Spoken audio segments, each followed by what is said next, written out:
Hi, this is Lara from Elliott Forex with your free daily S&P analysis for the week ending the Friday session, 20th of August. A really quick overview of the big picture on a monthly chart. We had 5 waves up to end a cycle degree 5th wave, followed by cycle degree A, B, and we're working on C to the downside now. This corrective ABC is an expanded flat correction. The most common relationship between C and A within an expanded flat is for C to be 1.618 the length of A, which would take the S&P down to 344.09 when this 5-wave C to the downside is all over and done in a few years yet. Taking you now to my daily chart where this maroon 2 and black Z up here is this maroon 2 and black Z up here, and here's this early start of primary wave 3 to the downside. 5 waves down for minor 1, ABC for A, ABC for B, and C to end minor 2. This is a rare running flat correction. C's failed to reach beyond A, and B's travel comfortably beyond the start of A. So this is a running flat. Working now on blue or minor 3 to the downside, a midterm target to end this blue third wave, 948 in the first instance is where it will reach equality with wave 1. 835.59 where it will reach 1.618 the length of wave 1. Now this minor third wave has begun. We should not expect movement beyond its start above 1129.9. Taking you now to the hourly chart with this pink 1 and 2, and I've moved the degree of labelling just here up 1 degree today. Is this pink 1 and 2 in the second wave an expanded flat correction, and working on wave 3 pink to the downside. Within this wave 3, at green degree, we're going to have a 1, 2, 3, 4, 5. Within green wave 1, so far, we've had 1, 2, 3, and still to finish 4, and then we'll have one more wave down, perhaps Monday or Tuesday, that'll be completed for orange wave 5 to end green wave 1. We expected some downwards movement on Friday, and I had a target zone 1066.1 to 1063.93 for this downwards leg. We got just 0.63 below my target zone. It's ended at 1063.3. Thereafter, as expected from Thursday's analysis, we've got some upwards movement. This is the start of a 4th wave correction, orange degree.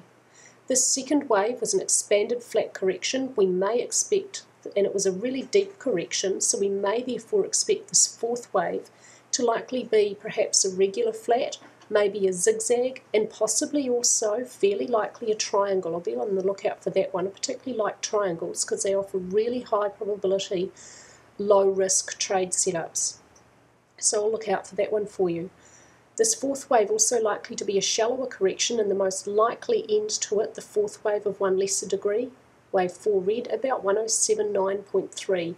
It may also end around about this upper orange trend line. This channel drawn around downwards movement is Elliott's technique, works pretty well.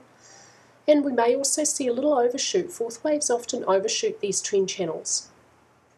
Thereafter, wherever it's done, the next leg to the downside, or the next wave for the downside for 5 orange, is really likely to be reasonably equal with wave 1 orange, which would take the S&P down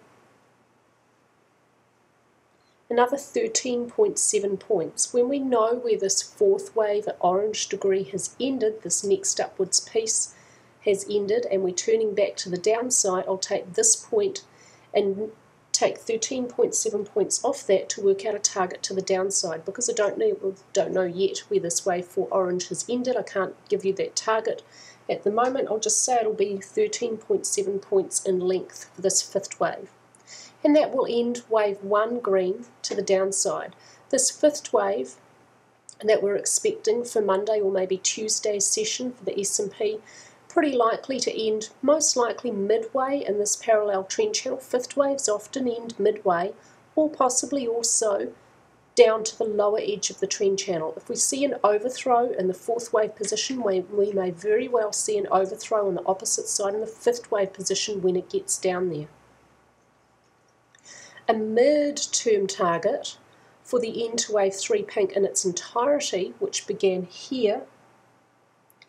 In the first instance, 1041.9, where it reaches equality with this first wave at pink degree, Thereafter, if it keeps moving downwards and we need further to go down to complete a nice 5-wave structure, the next target will be about 1005.44, where it will reach 1.618, the length of wave 1 pink. So the S&P behaved pretty well for us during Friday's trading session, did exactly as expected. That target zone was breached just by a very small amount to the downside. I should expect, because I'm finding the S&P a little bit easier to analyse, well, marginally easier than the euro, and certainly a lot easier than the pound.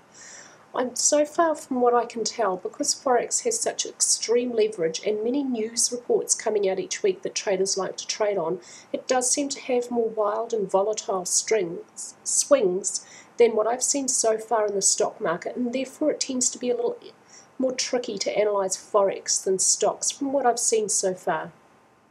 So I expect that my accuracy rate with the S&P 500 may be at least as good as my accuracy with the euro, and hopefully somewhat better, we will see. Until my sister site that we're building at the moment is ready to take the S&P analysis, I'll keep putting it up for you free on Elliott Wave Forex. I hope to have a new site ready for it next week, and thank you very much to those who responded to the survey on Elliott Wave Forex telling me if you would be prepared to pay for this S&P analysis. I'll be able to set some fairly accurate pricing that people should hopefully be quite comfortable with.